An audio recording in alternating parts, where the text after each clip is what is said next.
Als ich ne kleine Jong war, da sind wir im Sommer bei 30 Grad im Schatte auf nohm Meer. Mit sibbe Mann im Kombi Richtung Texel. Der Rest von der Fammillich hingerher. Texel ist für Johre auf jesoffe. Auch unsere schöne Strand, jitt nicht mieh. Jetzt weht sich alt in ihm Wehe getroffen. Da steht das Wasser nur bis an de Knie. Wenn man dran löwe kann, ist jetzt immer Hitze auf April.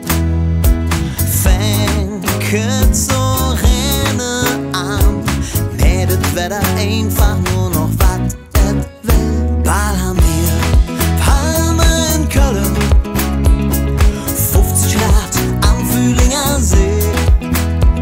Der Stadtwald hat nur noch brune Stelle. Unsere haben Kamele bei der KVB. Bald haben wir Palme in Kölle, Statt AIDA, KD. Alle Minsche machen sich für Klima. Pudelrüh vom Ring bis an der Spree. Man hatte früher doch schon immer so Wetter. Wasser, das ist doch ganz normal. Um den Heiz zu sparen, was soll das dann bringen? Dem Klima ist das doch ein Stressideal.